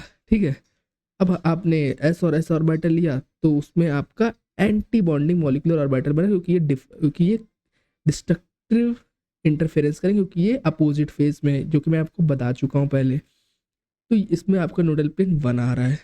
तो आप एक इसमें एक पैटर्न ऑब्जर्व कर रहे होंगे। फिर इसमें भी आपका देखिए, जो आपका एस और पी बन रहा है तो इसमें भी नोडल प्लेन आपका जीरो आ रहा है। फिर आपका एस और पी, जो हमारा प्रीवियस एग्जांपल था, एस और पी आपका सेम फेज में मिल रहा था तो उसमें नोडल प्लेन आपका जीरो आ रहा था। और इसमें आपका एस और पी अपोजिट फेज में मिल रहा है तो आपका नोडल प्लेन वन आ रहा है। फिर आपका पी और पी सेम फेज में मिल रहा है तो आपका बॉन्डिंग मॉलिक्यूलर ऑर्बिटल बन रहा है और आपके नोडल प्लेन्स फिर से जीरो आ रहे हैं। और फिर आपका देखिए कि आपका पी और पी अपोजिट फेज में मिल रहा है तो आपके अगेन नोडल प्लेन वन आ रहे हैं और आपका ये एंटी बॉन्डिंग मॉलिक्यूलर ऑर्बिटल है। तो एक्सियल को याद करने की आपकी मैं एक ट्रिक बता दे रहा हूँ, उससे आपका हर एक क्वेश्चन हो जाएगा। ठीक है, तो वो ट्रिक मैं आपको एक्सप्लेन कर देता हूँ। ठीक है, तो वो ट्रिक ये है कि अगर आपको एक्सियल ओवरलैपिंग पूछी जाए मॉलिक्यूलर ऑर्बिटल्स में, तो आप ये याद रखिएगा कि सेम फेज होगा। अगर सेम फेज होगा तो वो बॉन्डिंग बनाएगा। इतना तो आप लोग पता कर लेंगे कि बॉन्डिंग मॉलिक्यूलर ऑर्बिटल है कि एंटी बॉन्डिंग है, वो मैंने आपको पहले एक्सप्लेन कर दिया। सेम फेज और डिफरेंट फेज से आप पता कर सकते हैं कि बॉन्डिंग और एंटी बॉन्डिंग। तो हमेशा याद रखिएगा, अगर आपका बॉन्डिंग है तो उसमें नोडल प्लेन जो होंगे वो जीरो होंगे। अब आप पूछेंगे सर नोडल प्लेन क्या होता है, वो भी मैं आपको एक्सप्लेन कर देता हूँ कि नोडल प्लेन होते क्या है। तो नोडल प्लेन कुछ नहीं होता है, एक इमेजिनरी प्लेन होता है। कुछ नहीं मतलब होता है कुछ, तो मैं आपको एक्सप्लेन कर देता हूँ। वो ये होता है कि इमेजिनरी प्लेन होता है जहाँ इलेक्ट्रॉन को पाने की प्रोबेबिलिटी जीरो हो। ठीक है, तो अब हम लोग उसको मॉलिक्यूलर ऑर्बिटल में ऐसे डिफाइन करते हैं कि ये जो होता है एक इमेजिनरी प्लेन होता है जो कि हमारा और ये हमेशा न्यूक्लियस ऑफ एटॉमिक ऑर्बिटल से पास करना चाहिए। ठीक है, और अगर हमारे पास मॉलिक्यूलर ऑर्बिटल है तो उसे mid point of the both nucleus से पास होना चाहिए आपका नोडल प्लेन। तो ये एक डिफिनेशन है, आप इसे पढ़ लीजिएगा। ये मैंने नोट्स पे अवेलेबल करा दिए, पर इससे ये ज़्यादा इंपॉर्टेंट नहीं। बस आप इतना ध्यान रखिए, प्लेन है जहाँ इलेक्ट्रॉन को पाने की प्रोबेबिलिटी जीरो है। और हमेशा जो आपका इमेजिनरी प्लेन होगा वो हमेशा न्यूक्लियस ऑफ एटॉमिक ऑर्बिटल से पास करेगा। और पर ये आपकी बात हो रही है एटॉमिक ऑर्बिटल्स की। पर जब आपका मॉलिक्यूलर ऑर्बिटल्स में आप नोडल प्लेन फाइंड कर रहे होंगे तो वो आपके मिड पॉइंट ऑफ न्यूक्लियस से पास करेगा। ठीक है, जब आप एटॉम फिर से मैं रिपीट कर दे रहा हूँ, जब आप नोडल प्लेन निकाल ले होंगे तो इमेजिनरी प्लेन होता है। ठीक है, ये दोनों में कॉमन है। जब आप मॉलिक्यूलर ऑर्बिटल में चाहे नोडल प्लेन निकाल लो चाहे एटॉमिक ऑर्बिटल में नोडल प्लेन निकालने पर। जब आप एटॉमिक ऑर्बिटल में नोडल प्लेन निकालते हैं तो उसमें आपका जो वो प्लेन है जहाँ इलेक्ट्रॉन के पाने की प्रोबेबिलिटी 0, वो हमेशा आपके न्यूक्लियस ऑफ एटॉमिक ऑर्बिटल से पास करेगी, जो न्यूक्लियस है उससे पास करेगी। पर in case of when we are studying about the molecular orbital theory, तो जो मॉलिक्यूलर ऑर्बिटल में आपके मिड पॉइंट ऑफ न्यूक्लियस से वो पास करेगा वो आपका प्लेन, ठीक है। वो न्यूक्लियस से नहीं पास करेगा, वो mid point of the nucleus से आपका नोडल प्लेन पास करेगा। This is the difference between the atomic finding the nodal plane in atomic orbital and finding nodal plane in molecular orbital, ठीक है। ये डिफरेंस आपको याद होना है कि जब मैं एटॉमिक ऑर्बिटल में नोडल प्लेन निकाल रहा हूँ तब मुझे कैसे प्लेन लेना है, और जब मैं मॉलिक्यूलर ऑर्बिटल में निकाल रहा हूँ तो मुझे कैसे प्लेन लेना है, ठीक है। तो बस इतना आप ध्यान रखेंगे, इससे आपका क्वेश्चन बन जाएगा, ठीक है। अब आपको मेन चीज़ तो ये है, ठीक है, मेन चीज़ आपकी आ गई ये, this is the main concept. अगर नोडल प्लेन का ऑड नंबर है तो वो अनजीरेड है, और अगर नोडल प्लेन जो है वो आपका इवन नंबर है तो वो आपका जीरेड है, ठीक है। इसमें आप जीरो को भी ले लीजिएगा क्योंकि जीरो भी इवन नंबर होता है, क्योंकि कुछ लोग यहाँ होंगे ऐसे जो इसको शायद ना माने, ठीक है। पर जीरो को भी आप ले लें, मानने ना मानने की बात नहीं है, मैथमेटिक्स की लैंग्वेज है, तो zero is consider N even number, ठीक है। तो अगर नोडल प्लेन ऑड होगा तो वो आपका अनजीरेड होगा, और अगर नोडल प्लेन आपका इवन होगा तो वो आपका जीरेड होगा, सिंपल, ओके। इसमें ज़्यादा कोई हाई फाई कॉन्सेप्ट नहीं लग रहा है, सिंपल आपको सिर्फ मेमोराइज करना है। जितना अच्छा आपका मेमोराइजेशन होगा और जितने अच्छे मैं आपके हर कॉन्सेप्ट भी क्लियर करता जा रहा हूँ तो उसमें आपको कोई दिक्कत नहीं होगी। हर कॉन्सेप्ट का पीछे का डिफरेंस बता रहा हूँ कि कहाँ क्या चीज़ को मानना है, ठीक है। तो ये आपका हो गया नोडल प्लेन के बारे में, ठीक है ना। अब आप पूछेंगे सर जीरेड और अनजीरेड क्या होता है, वो मैंने आपको पहले एक्सप्लेन करा है। This is basically we are talking about the symmetry. जहाँ हमें सिमेट्री मिल जाती है उसको हम लोग जीरेड कहते हैं, तो जहाँ हमें सिमेट्री नहीं मिलती उसे हम लोग अनजीरेड कहते हैं। देखिए इसको विजुलाइज करने के लिए अभी मेरे पास सफिशियंट इक्विपमेंट्स नहीं है, मतलब इसको मुझे विजुलाइज करने के लिए मैं ऑफलाइन क्लास में ज़्यादा अच्छे से कर पाता हूँ, पर अभी इसको मैं आपको विजुलाइज नहीं करा पाऊँगा इतने अच्छे से। इसलिए अभी आपके लिए बस इतना ध्यान रखिए कि जो जीरेड होता है वो आपका क्या होता है, वो ज़्यादातर होता है सिमेट्री जब होती है मॉलिक्यूलर ऑर्बिटल में तो वो जीरेड होता है, और जब एंटी सिमेट्रिक होती है तो वो हमारा अनजीरेड कहलाता है एटॉमिक ऑर्बिटल, ठीक है। अब हमने नोडल प्लेन और इन सब के बारे में सीख लिया, और हमेशा ध्यान रखिएगा नोडल प्लेन अगर ऑड है तो वो आपका अनजीरेड होगा, और अगर नोडल प्लेन इवन है तो वो आपका जीरेड कहलाएगा, ठीक है। ये these are well different rules जो कि मैंने बनाए हैं, ठीक है। और फिर मैंने आपको ये बता दिया कि एक्सेल में 2 मिनट में आप कैसे निकालेंगे। 2 मिनट में आपको बस देखना है बॉन्डिंग है मतलब जीरेड है मतलब जीरो नोडल प्लेन। अगर सेम फेज में है तो बॉन्डिंग है तो जीरेड, और जीरेड है तो जीरो नोडल प्लेन। बस इतना आसानी से एक्सियल आ गया, बी जी जीरो सेम फेज में, और ए यू जीरो, ये this A signifies ungeared, okay. You signifies ungeared and A signifies anti bonding molecular orbital form की बना हुआ है, ठीक है। और वहाँ आपका नोडल प्लेन बना जाएगा, ठीक है। अब हम लोग साइडवेज की बात कर लेते हैं, ठीक है। इस साइडवेज में हम लोग नोडल प्लेन और अनजीरेड और जीरेड कैसे फाइंड करेंगे फिर मैं आपको इसकी भी ट्रिक बता दूंगा। तो देखिए जैसे कि फॉर एग्जांपल ये पहला साइडवेज का हमारा एग्जांपल है पी और पी, ठीक है। तो अगर आप पी और पी को बना रहे हैं तो आपका बॉन्डिंग मॉलिक्यूलर ऑर्बिटल बन रहा है, और इसमें जो नोडल प्लेन आ रहा है वो 1 आ रहा है, ठीक है। और अगर ये नोडल प्लेन ऑड आ रहा है तो मैंने आपको क्या बोला नोडल प्लेन ऐसी ऑड आएगा, आपके मन में क्या आना चाहिए। देखिए मैंने आपको नोट्स में लिखा रखा है, अगर आपका नोडल प्लेन ऑड आ जाए तो आपको अनजीरेड कहना है, अनजीरेड ये मैंने आपको बोला। और अगर नोडल प्लेन इवन आ जाए तो जीरेड, देखिए नोट्स में सब लिखा हुआ है, आपको कहीं जाने की जरूरत नहीं है, तो बस वही कॉन्सेप्ट को लगाना है और कुछ नहीं है। नोट्स आपको बार बार वीडियो को देखिए आपको सब समझ में आएगा, कोई भी ऐसी हाई फाई रॉकेट साइंस नहीं है इसमें, ठीक है। तो ऑड आ गया तो ये हो गया अनजीरेड। अब यहाँ पे नोडल प्लेन इवन आ गया तो ये हो गया आपका जीरेड। ऐसी for this condition nodal plane odd so ungerade, nodal plane even so gerade. तो इतना तो पहले आप लोग पता लगा लेंगे कि बॉन्डिंग मॉलिक्यूलर ऑर्बिटल है कि एंटी बॉन्डिंग मॉलिक्यूलर ऑर्बिटल है। जैसे ही आप लोग पता लगा लेंगे उतना ही आपके लिए आसान हो जाएगा। ठीक है, तो ये मैंने स्ट्रक्चर बना रखे हैं, वीडियो आपको मिल जाएगी। मैंने हर एक, मतलब आप कह सकते हैं हर एक और वेरिएशन कवर करने की कोशिश की है। मतलब इसके बाहर आपके जेई मेंस और एडवांस में नहीं आने की प्रोबेबिलिटी है, मतलब क्या ही देंगे इसके बाहर, अब सब तो इसमें मैंने कवर करा ही दिया है। ठीक है, तो बस आप इतना पढ़िए और शिद्दत से पढ़िए, बार बार वीडियो को देखिए, आपको 101% समझ में आएगा जो मैंने कॉन्सेप्ट। और समझने का नहीं है इसमें आपको ज़्यादातर मतलब मेमोराइज करने का। अगर आपके माइंड में ये क्लियर है कि कहाँ बीएमओ बन रहा है, कैसे बीएमओ बन रहा है, नूडल पेन क्या है, और आपको मेरी ट्रिक्स याद है कि BG0 इन एक्सियल, AU1 इन एक्सियल, तो आपके लिए बहुत आसान हो जाएगा आंसर निकालना। ठीक है, अभी मैं आपको क्वेश्चन भी कराऊंगा इस पे, अभी आप रुकिएगा। ठीक है, तो ये आप देख लीजिए, और आप देखिए कि जो आपका एक्सियल है इसमें नोडल प्लेन 0 नहीं आ रहा है, मतलब सॉरी, जो आपका साइड वेज है इसमें आपका नोडल प्लेन या तो 1 या तो 2 आ रहा है। ठीक है, तो आपको ये क्या ध्यान रखना है, या तो आपका नोडल प्लेन 0 मतलब या तो 1 आ रहा है या तो 2 आ रहा है।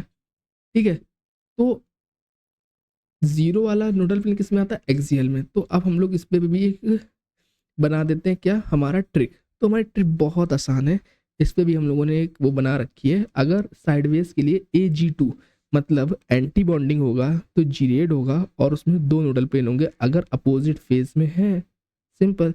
और अगर बॉन्डिंग मॉलिक्यूलर ऑर्बिटल है तो वो तो उसमें वो अनजीरेड होगा और उसमें नोडल प्लेन होंगे 1, सिंपल। मतलब आप देख लीजिए जो भी है वो इसका इधर जो हो रहा है वो उल्टा हो रहा है, मतलब पहले एंटी बॉन्डिंग के साथ एक्सियल में अनजीरेड था, इस बार बॉन्डिंग के साथ अनजीरेड हो गया है।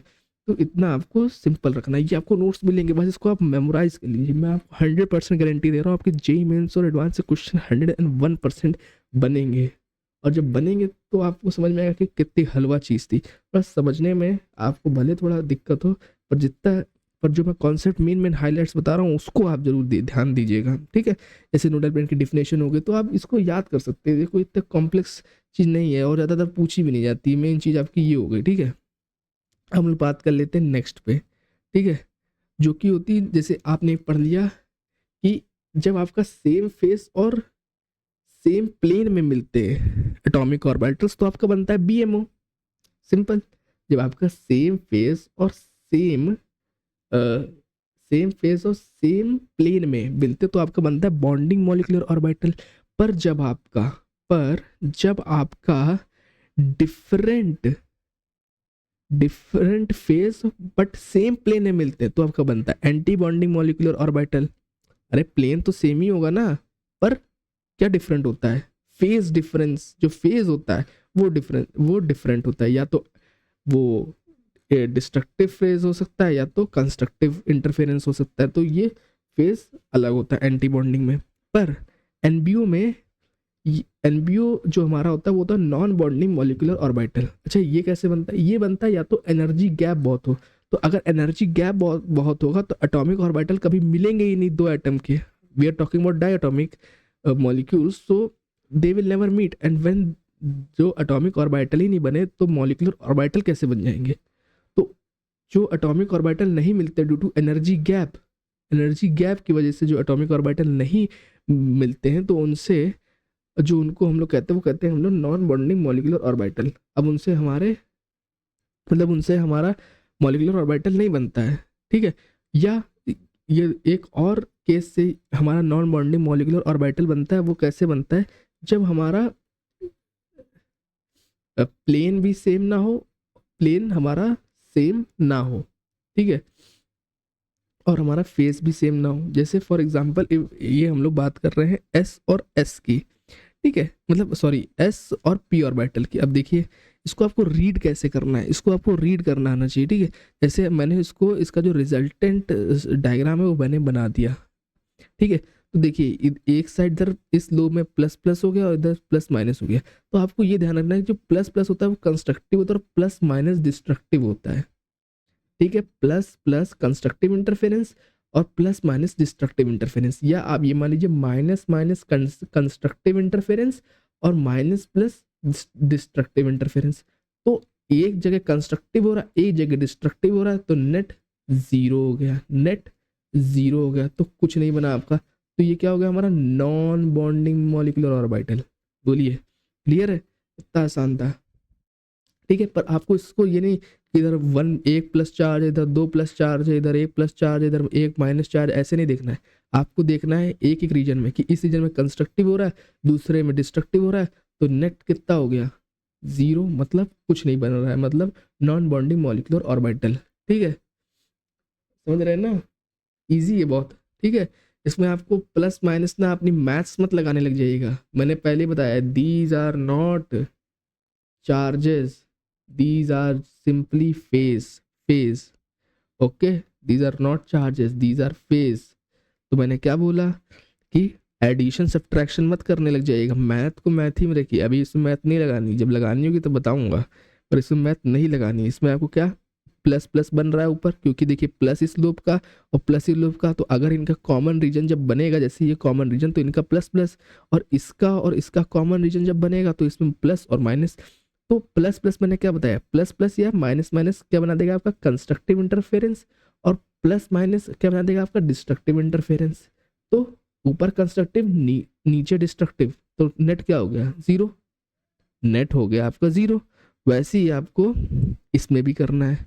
इसमें देखिए आपका पी एक्स और पी वाई ले लिया, सेम प्लेन ही नहीं है, तो सेम प्लेन नहीं है तो फिर से आपका एनबीएमओ मतलब नॉन बॉन्डिंग मॉलिक्यूलर ऑर्बिटल बन जाएगा, सेम हेयर। पर इस बार हम लोगों ने एक्स इंटर न्यूक्लियर एक्सिस ली हुई है, तो इसमें भी आपका देखिए ऐसे बन जाएगा नॉन बॉन्डिंग मॉलिक्यूलर ऑर्बिटल। अब हमने जेड मतलब हम लोग ऊपर से ला रहे हैं, एस को, एस ऑर्बिटल को हम लोग ऊपर से ला रहे हैं, डी एक्स वाई के ऊपर से ला रहे हैं। देखिए इसको विजुलाइज मैं ऐसे नहीं करा पा रहा हूँ, उसके लिए मुझे माफ़ कर दीजिएगा, पर जैसे ही मेरे पास थोड़े इक्विपमेंट्स आते हैं तो मैं एक अच्छा सा लाइव सेशन लूँगा इस पर, इससे आपका पूरा विजुअलाइजेशन भी क्लियर रहेगा। पर अभी आप मानिए कि अगर जेड भी न्यूक्लियर एक्सिस है तो भी आपका नॉन बॉन्डिंग ही मॉलिक्यूलर ऑर्बिटल बनेगा। देखिए मैंने बना रखा है, ये आपका डी एक्स वाई और ये आपका एस ऑर्बिटल, ठीक है। तो अगर ये इसके ऊपर आ गया, मतलब हम लोग जेड न्यूक्लियर एक्सिस ले रहे हैं, यहाँ पे हमने एक्स लिया, तो ये सामने से अप्रोच कर रहा है, ये सामने से अप्रोच कर रहा है एक्स के। पर अब जब हम लोगों ने जेड न्यूक्लियर एक्सिस लिए तो ये ऊपर से अप्रोच कर रहा है, मतलब if you imagine Z axis keep in 3D, तो ये ऊपर से आ रहा है, समझ रहे हैं आप। मतलब अगर आप इसको एक प्लेन पे रख रहे हैं डी एक्स वाई को, तो हमारा जो एस ऑर्बिटल है वो ऊपर से इस पे आएगा, और फिर से आप देखेंगे तो ए जगह यहाँ बन रहा है, फिर से क्या कंस्ट्रक्टिव, नीचे डिस्ट्रक्टिव, फिर यहाँ पे कंस्ट्रक्टिव, फिर यहाँ पे डिस्ट्रक्टिव, तो नेट आपका क्या हो गया, फिर से 0। आपको सिर्फ प्लस माइनस नहीं कि एक प्लस है दो प्लस है, नहीं, एक जगह बन रहा है कंस्ट्रक्टिव, एक जगह बन रहा है डिस्ट्रक्टिव, फिर से नेट 0, फिर इधर बन गया कंस्ट्रक्टिव, फिर इधर बन गया मतलब फिर इधर बन गया कंस्ट्रक्टिव, और फिर इधर बन गया डिस्ट्रक्टिव, तो नेट फिर से क्या हो गया आपका 0, ठीक है। आसान है, देखिए तो फिर से यहाँ पे आपका NBMO बन गया, मतलब non bonding molecular orbital. I hope this is clear to you that what is non bonding molecular orbital. This is the key point that plus plus और minus minus is considered constructive and plus minus or minus plus is considered destructive, okay, so you have to take the net, okay, no calculation, no math involved, just you have to see that ऊपर हमारा क्या हो रहा है constructive, नीचे हो रहा है डिस्ट्रक्टिव, नेट 0, सो आपका क्या बनेगा नॉन बॉन्डिंग मॉलिक्यूलर ऑर्बिटल। पर एक और कारण से आपका नॉन बॉन्डिंग मॉलिक्यूलर ऑर्बिटल मिलता है, वो होता है एनर्जी गैप। अरे भैया जब एटॉमिक ऑर्बिटल ही नहीं मिले तो आपका नॉन बॉन्डिंग मॉलिक्यूलर ऑर्बिटल या मतलब सॉरी, तो आपका एटॉमिक सॉरी आपका एंटी बॉन्डिंग मॉलिक्यूलर ऑर्बिटल या बॉन्डिंग मॉलिक्यूलर ऑर्बिटल कैसे बनेगा, एनर्जी गैप ही इतना है, वो मिले ही नहीं, तो वो क्या आप तो उनको हम लोग क्या कहते हैं, नॉन बॉन्डिंग मॉलिक्यूलर ऑर्बिटल ही कह देते हैं उनको, ठीक है। तो इतना आसान है, ठीक है। अगर आपको कोई डाउट रहता है तो कमेंट कर दीजिए, करिए, मैं कमेंट देखता हूँ तो मैं उस पर क्लियर कर दूंगा, ठीक है।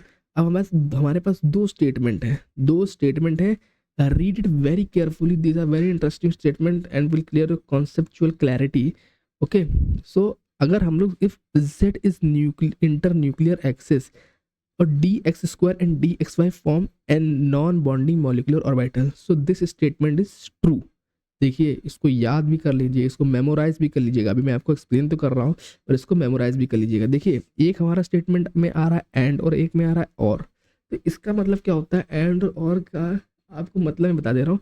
इसका मतलब होता है कि these two orbitals will combined with not themselves, they will combine with each other, okay. ये दोनों आपस ये अपने आप से नहीं कंबाइन हो रहे हैं, मतलब not they are not interacting with themselves, they are interacted like dx square minus y square is not forming molecular orbital with dx square minus y square only. No, is dx square minus y square is forming molecular orbital with dxy.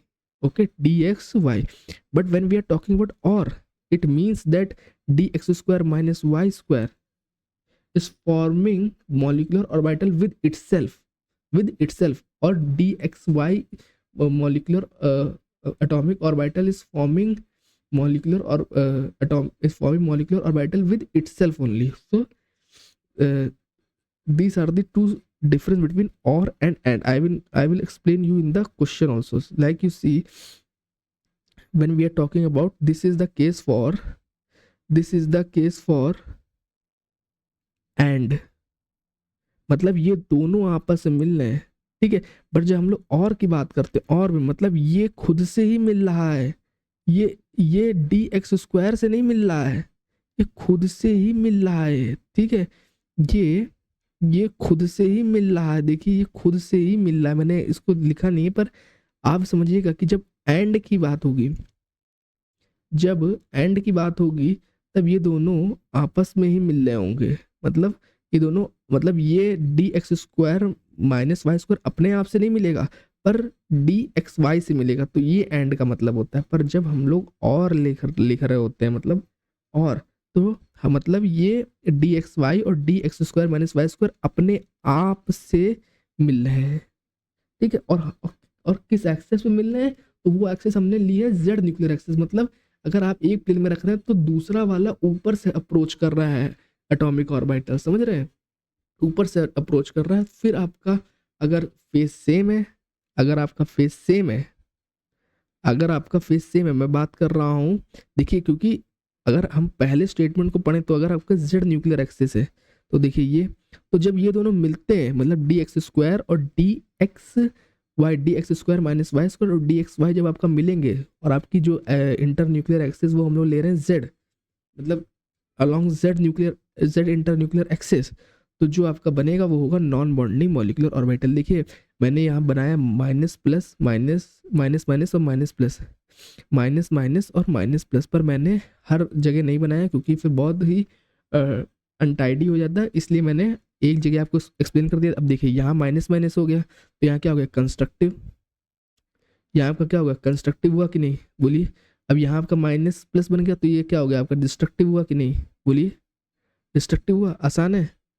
वैसी same इधर भी होगा, वैसी same इधर भी होगा। अब इसने, अगर आप इस पेयर को देखें तो ये आपस में कंपनसेट होकर जीरो, वैसे दूसरा पेयर भी आपस में कंपनसेट होकर जीरो, वैसे तीसरा पेयर भी आपस में कंपनसेट होकर जीरो, तो ऐसे निकाल सकते हैं आप, ठीक है। पर मैंने बाकी के नहीं दिखाए जो कि बहुत ही अनटाइडी हो जाता है। देखिए यहाँ जगह ही नहीं है, यहाँ जगह ही नहीं है, तो मैंने इसलिए यहाँ नहीं दिखाए, पर आप लोग समझ रहे होंगे कि मैं क्या कहना चाह रहा हूँ। तो ये आप मेमोराइज कर लीजिए कि और एंड वाले स्टेटमेंट को कैसे करना है, ठीक है। एंड मतलब कि खुद से कंबाइन वो एटॉमिक ऑर्बिटल नहीं करेगा, वो किससे करेगा, दूसरे वाले से। पर जब और आएगा तो वो क्या करेगा, खुद से कंबाइन करेगा, ठीक है। It's okay. तो हम लोग सेकंड स्टेटमेंट को भी समझ लेते हैं ध्यान से, आइए। तो सेकंड स्टेटमेंट को देखिए, जब हम लोग D x square minus Y square, देखिए D x square minus Y square भी सेम ही होगा, मैं आपको डी एक्स वाई एक्सप्लेन कर दे रहा हूँ, वो भी ऐसे ही होगा, तो ठीक है। तो फिर से हमने जेड न्यूक्लियर एक्सिस ली, मतलब ऊपर से आ रहा है, और जब हमारा सेम फेज होगा तो हमारा हमने जो आपने केमिकल बॉन्डिंग में भी पढ़ा होगा कि जब आपका जेड इंटर न्यूक्लियर एक्सिस होता है तो जो आपका डी ऑर्बिटल बनाता है वो क्या बनाता है, it does not make pi bond, not sigma bond, it makes delta bond. याद करिएगा पीछे जाके, केमिकल बॉन्डिंग में है आपके ये, अगर आपने कहीं से भी केमिकल बॉन्डिंग पढ़ी होगी तो आपने ये पढ़ा होगा कि डी ऑर्बिटल, जब एक डी ऑर्बिटल दूसरे डी ऑर्बिटल को ऊपर से अप्रोच करता है तो आपका कौन सा जो है वो आपका बॉन्ड बनता है, तो बनता है आपका डेल्टा बॉन्ड, ठीक है। अब डेल्टा बॉन्ड में आपका अगर सेम फेज हुआ तो वो आपका बन जाएगा कौन सा, बॉन्डिंग मॉलिक्यूलर ऑर्बिटल कह सकते हैं, ठीक है। और अगर आपका अपोजिट फेज में हो तो आपका क्या बन जाएगा, एंटी बॉन्डिंग मॉलिक्यूलर ऑर्बिटल, ठीक है। बॉन्डिंग मॉलिक्यूलर ऑर्बिटल में 2 नोडल प्लेन होंगे और एंटी बॉन्डिंग मॉलिक्यूलर ऑर्बिटल में आपके 3 प्लेन होंगे। सेम है for d x square minus Y square के लिए भी आपका सेम ही है। अब देखिए डेल्टा बॉन्ड वाला कहाँ से आया, ये आया आपके केमिकल बॉन्डिंग से, ठीक है, जब आप लोग ओवरलैपिंग सीख रहे होते हैं ऑफ डिफरेंट ऑर्बिटल्स, ठीक है। फिर अगर आपकी ओवरलैपिंग हो गई तो फिर आपका मतलब कि दो बॉन्ड बनेंगे, ठीक है, जैसे मैंने बताया सिग्मा और सिग्मा स्टार, पाई और पाई स्टार। अब डेल्टा बन गया तो डेल्टा के अगर सेम फेज में है तो सिग्मा, मतलब अगर सेम फेज में है, अगर आपका डी ऑर्बिटल सेम फेज में है तो डेल्टा बनेगा, वो आपका बॉन्डिंग मॉलिक्यूलर ऑर्बिटल होगा। अगर अपोजिट फेज में है तो आपका डेल्टा स्टार बन जाएगा ना, वो जो कि आपका क्या होगा, एंटी बॉन्डिंग मॉलिक्यूलर ऑर्बिटल। और एक में आपको ध्यान रखना है कि आपका जो मतलब अगर तो जो आपका जो नोडल प्लेन होंगे वो सेम फेज वाले में आपके दो आ रहे हैं, ठीक है, मतलब बॉन्डिंग मॉलिक्यूलर ऑर्बिटल में आपके दो नोडल प्लेन आ रहे हैं और एंटी बॉन्डिंग मॉलिक्यूलर ऑर्बिटल में आपके तीन नोडल प्लेन आ रहे हैं, ठीक है। तो ये ध्यान रखिएगा। अब जैसे मैंने आपको क्या बताया, बोलिए, अब इसमें जीरेड और अनजीरेड आप कैसे फाइंड करेंगे? जीरेड और अनजीरेड भी आपको फाइंड करना आना चाहिए, तो वो मैंने आपको बता रखा है कि जीरेड और अनजीरेड कैसे फाइंड करेंगे। बोलिए, देखिए सब बता रखा है कि इवन होगा तो कैसे, ऑड होगा तो कैसे, ठीक है। तो मैंने आपको क्या बताया कि अगर इवन होगा तो जो आप तो आपका वो क्या कहलाएगा, जीरेड, और अगर ऑड होगा तो वो क्या कहलाएगा, अनजीरेड, ठीक है। तो वही ये ऑड तो ये अनजीरेड, और ये इवन तो ये जीरेड, ये ऑड तो आपका अनजीरेड, ये इवन तो आपका ये जीरेड। जीरेड और अनजीरेड मैंने बता दिया भाई, सिमेट्री से रिलेटेड कॉन्सेप्ट है जो कि मैंने आपको पीछे एक्सप्लेन करा है। अगर आपको ये वीडियो पसंद आई हो तो इसको लाइक और सब्सक्राइब अभी कर दीजिएगा, ठीक है। मैंने हर कॉन्सेप्ट को क्लियर करा है, और ये आपकी ट्रिक तो बहुत ही इंपॉर्टेंट है। अभी मैं आपको इस पर क्वेश्चन कराता हूँ एक, तो आपको समझ में आएगा कि देखिए मैंने ये थ्योरी एक्सप्लेन करना थोड़ा इंपॉर्टेंट हो जाता है, ठीक है, वरना फिर कॉन्सेप्ट ऐसी मतलब अगर मैं आपको ऐसे ही बस बताता चला जाऊँ तो फिर उसमें ऐसे लगे कि रोट लर्निंग। तो थोड़ा मैंने आपको कॉन्सेप्ट बताया, और मैंने आपको बताया थोड़ा आपके माइंड में भी रहेगा, और थोड़ा मैंने आपको बताया कि इसको यू हैव टू मेमोराइज, ठीक है। अब आप देखिए कैसे क्वेश्चन आसानी से होगा। देखिए पहले जैसे हम लोग इस क्वेश्चन को देखते हैं, अब देखिए माइनस साइन है, मैंने आपको जितने भी क्वेश्चन बताया उसमें प्लस था, तो आपको कुछ नहीं करना है, इस माइनस को अंदर भेज देना है, इधर भी और इधर भी, ठीक है। एक में नहीं भेजना है सिर्फ, मैं फिर से रिपीट कर रहा हूँ, दोनों में भेजिएगा। तो आपका एक ऐसे हो जाएगा प्लस माइनस, और ये प्लस बीच में, और ये हो जाएगा माइनस प्लस। बोलिए, फिर से मैं बना के दिखा दे रहा हूँ, ये आपका एक हो गया ये प्लस माइनस, और ये हो गया आपका माइनस प्लस। बोलिए, ठीक है। अब देखिए ये आप अगर एक एक आपका प्लस एक एक आपका प्लस माइनस है और दूसरा आपका माइनस प्लस है, तो ये कौन सा आपका हो जाएगा? बोलिए, ये आपको हो जाएगा एंटी बॉन्डिंग मॉलिक्यूलर ऑर्बिटल। और ये कौन सी टाइप की ओवरलैपिंग है? Sideways overlapping. बोलिए, साइडवेज ओवरलैपिंग है। तो अगर आपको इतना ही मालूम पड़ गया कि एंटी बॉन्डिंग है, इतना ही मालूम पड़ गया तो आपको नोडल, तो सिंपल एंटी बॉन्डिंग आपने निकाल लिया मतलब। और आपको इतना मालूम पड़ेगा कि साइडवेज ओवरलैपिंग है, तो बस आपको एंटी बॉन्डिंग पता करना है कि अच्छा एंटी बॉन्डिंग है मतलब, और साइडवेज ओवरलैपिंग मतलब जीरेड होगा और नोडल प्लेन दो होंगे। तो इसमें AG2 will be the answer, so all the three will be consider right, A B C। सो मैं लिखे दे रहा हूँ A B C करेक्ट। बोलिए, देखिए मैंने आपसे क्या कहा था, इतना आसान है। अगर आपको ये ट्रिक आती है, जो मेरा की पॉइंट लिखा है, ट्रिक क्या मतलब की पॉइंट है, इसको हम लोगों ने एक पैटर्न के थ्रू समझा है, ठीक है। अगर ये आपको आता है, अब देखिए कितना सिंपल हो गया, हुआ कि नहीं? बोलिए, फिर से एक्सप्लेन कर देता हूँ अगर किसी को नहीं आया हुआ है तो। देखिए आपने क्या करा, ये आपका प्लस था, ये आपका माइनस, आपने इस माइनस को फिर से इसके प्लस में भेजा, दोनों में भेजना है, दोनों लोब्स में भेजना है, ठीक है। तो आपका क्या बन जाएगा? बोलिए, ये आपका एक पी ऑर्बिटल था, ये प्लस और ये माइनस, फिर ये प्लस, आप क्योंकि माइनस साइन आपने भेज दी तो ये मतलब माइनस साइन भेज दी तो यहाँ प्लस बचा, और फिर यहाँ पे हो जाएगा माइनस और ये हो जाएगा प्लस। अब आप बताइए ये आपको क्या दिख रहा है, अपोजिट फेज में दिख रहे हैं कि सेम फेज में दिख रहे हैं? बोलिए, एक में ऊपर प्लस है, एक लोब में ऊपर प्लस है और दूसरे वाले लोब में ऊपर माइनस है। बोलिए, तो ये आपके हो गए अपोजिट फेज में, और अगर ये अपोजिट फेज में हो गए तो आपको क्या बना देंगे, एंटी बॉन्डिंग। बस आपको इतना देखना है एंटी बॉन्डिंग और कौन सी टाइप की ओवरलैपिंग है, बाकी तो मेरा जो आपका मेरा की पॉइंट है उसका इस्तेमाल कर लीजिए। आपने पता कर लिया साइडवेज है, ये पता करना जरूरी है कि साइडवेज, क्योंकि फिर अगर आपने मान लीजिए, क्योंकि फिर बच्चा ये सोचने लगेगा कि एक्सियल है, अगर एक्सियल वाले में फिर वो ये लगाने लगेगा तो उससे गलत हो जाएगा उसका, ठीक है। तो आपको पहले पता कर लिया कि साइडवेज दिख रहा है, साइडवेज जी इसमें दिख रहा है, साइडवेज है, ठीक है। साइड, और मैंने इसका ऊपर एग्जाम्पल भी करा रखा है, अगर वो आपको मेमोराइज है तो आपके लिए बहुत ही अच्छा है। ये साइडवेज ओवरलैपिंग है, अब साइडवेज ओवरलैपिंग है, ठीक है। और मैंने, और ये अपोजिट फेज में भी है, मतलब ये एंटी बॉन्डिंग मॉलिक्यूलर ऑर्बिटल बनाएंगे। और फिर मैंने आपको बता दिया कि अगर एंटी बॉन्डिंग और मॉलिक्यूलर ऑर्बिटल बन रहा है और वो उसमें साइडवेज ओवरलैपिंग की वजह से बन रहा है, तो उसमें जीरेड होगा और नोडल प्लेन 2 होगा, मतलब Ag2। I hope this is clear. Is a very easy question, ठीक है, it is a very easy question. So आज के लिए मैं आप लोगों का थैंक यू बोलता हूँ, क्योंकि बहुत बड़ा लेक्चर है अभी इसमें। मान के चलिए कि अभी भी इसका 2 से 3 पार्ट आने की प्रोबेबिलिटी बहुत है, 2 तो आएंगी ही, क्योंकि अभी बहुत बड़ा ये टॉपिक है, तो इसको एक ही वीडियो में कवर करना आसान नहीं। पर आज हम लोगों ने बेसिक्स का सीख लिया है कि linear combination of molecular orbital की जो हमने थ्योरी थी कि उनको हम लोग स्टडी कैसे करेंगे, वो हमने सीख लिया है। तो इससे भी ये भी पार्ट इम्पॉर्टेंट है, इससे भी क्वेश्चंस आते हैं। फिर हम लोग सीखेंगे कि इसका डायग्राम कैसा होता है, हेट्रोन्यूक्लियर के लिए, होमोन्यूक्लियर के लिए, कार्बन मोनोऑक्साइड के लिए कैसा डायग्राम होता है, तो वो हम लोग नेक्स्ट वीडियो में सीखेंगे। और अगर आपको इस वीडियो में कोई डाउट रहता है तो आप ज़रूर बताइएगा। और ये बहुत ही मैंने अच्छी वीडियो बनाई है आप लोगों के लिए। I hope everything will be clear, you will be clear, your every doubt will be clear in this video. तो अगर आप नए हो तो चैनल को लाइक कर देना, मतलब वीडियो को लाइक कर देना, चैनल को सब्सक्राइब कर देना, बस इतना कर देना। और कमेंट करना कि कैसा लगा आपको। तो मिलते हैं जल्दी ही इसके नेक्स्ट पार्ट के साथ। और उसके लिए आपका थैंक यू कि आपने अपना बहुत ही कीमती समय मुझे दिया, उसके लिए आपका बहुत बहुत धन्यवाद। और ऐसी पढ़ाई करती रहिए। Thank you very much.